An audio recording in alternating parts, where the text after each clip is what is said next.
Modern journalism is one massive, smelly, steaming pile of hypocrisy. Check out this headline from the New York Daily News. Ideology matters. Forget the Christchurch Mosque murderer's name, but understand the poisonous ideas that motivated him. So now the ideology of a terrorist matters. We absolutely must carefully examine the ideology of terrorists, right? Watch what these hypocrites do. A murderer slaughtered 49 people in 2 mosques in Christchurch, New Zealand. We will not here print his name, nor will we gawk at his sickening video. We do not want to risk inspiring copycats. But as members of the media and as people in a free and pluralistic society, we must look without flinching at the poisonous ideology that inspired this man to kill. Just as radical Islamism and anti-Semitism and other hateful creeds drive people to kill innocents, boundless fear and hatred and dehumanization of Muslims in this case drove a self-identified white European to enter houses of worship and gun down human beings who were praying to God. So, these hypocrites say that we must look without flinching at the ideologies of terrorists. Now, I agree completely. When someone goes on a killing spree for ideological reasons, you had better take a close look at the ideology. Because if other people share the same ideology, you'll want to make sure that they don't also become violent. But the media never does this with Islam. ISIS and Al-Qaeda and Boko Haram and Al-Shabaab and the Taliban have been slaughtering people in the name of Allah for years. How many times have you seen journalists say, we're going to get to the bottom of this. We're going to open Islam's most trusted sources and see why these terrorists are convinced that Allah wants them to terrorize unbelievers. There have been tens of thousands of Islamic terrorist attacks since 9/11. How many times have you seen journalists take a serious look at what Islam says about terrorism? 0. But suddenly, when the ideology is white nationalism, we must look without flinching at the ideology. So courageous of professional flinchers to look without flinching. Now, the New York Daily News does refer to radical Islamism.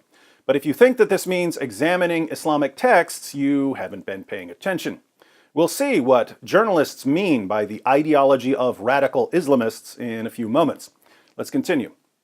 He took the lives of 49 people, he said, because the origins of my language is European, my culture is European, my political beliefs are European, my philosophical beliefs are European, my identity is European, and most importantly, my blood is European.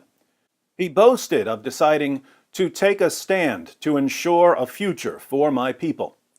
Like the far-right terrorist who murdered 77 people in Norway in 2001, he believed he was defending the West from an invasion by heathens seeking to infiltrate and pollute his precious culture. Notice that even in the passage they quote, the Christchurch terrorist was most concerned with his European blood. He said in his manifesto that he doesn't really care about Islam. He simply cares that Muslims have the highest birth rates, and therefore that non-white Muslims will eventually outnumber white people. So this guy's ideology is straightforward. It's grounded in simple racism. This cannot be conveniently filed away as deranged. Simply calling it evil does little good either. This is ironic that this comes from the editorial board. This is a virulent belief system, and a specific one that is growing more common, including in the United States. A Washington Post analysis late last year revealed that over the past decade, attackers motivated by right-wing political ideologies have committed dozens of shootings, bombings, and other acts of violence, far more than any other category of domestic extremist. So, if the adherents of an ideology have committed dozens of shootings, bombings, and other acts of violence, we need to carefully scrutinize their ideology, right? Well, what if the adherents of an ideology have committed tens of thousands of shootings, bombings, and other acts of violence? We know what the answer is. You ignore it.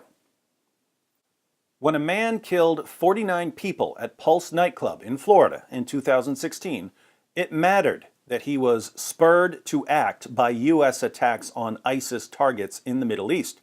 It mattered that he had pledged allegiance to the terrorist group's leader.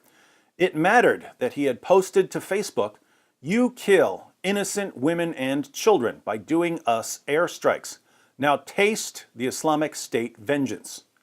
We need to similarly understand anti-Muslim killers' reasons for action today. Forget his name. Dare not gloss over exactly what drove him to kill. Did you catch that? When the Daily News says that we need to examine the ideology of radical Islamists, what do they mean? They mean that we need to see what the U.S. has done to upset them so much that they decide to kill. In this case, the Pulse nightclub shooter was spurred to act by U.S. attacks on ISIS targets. So even here, there's no serious examination of the terrorists' ideology. A serious examination would go something like this. The Pulse nightclub jihadi was upset about U.S. attacks against ISIS. But why would he be upset about attacks against ISIS? Aren't Muslims against ISIS? I guess we'll need to go through Islam's most trusted sources to see why this man agreed with ISIS. But journalists will never do that. Why? Because they're the biggest bunch of cowards and hypocrites the world has ever seen. In fact, it gets worse. Not only will journalists never seriously examine the commands of Allah and Muhammad, they'll condemn you for doing it. So here we have journalists for the New York Daily News insisting that we can't ignore the ideologies of terrorists.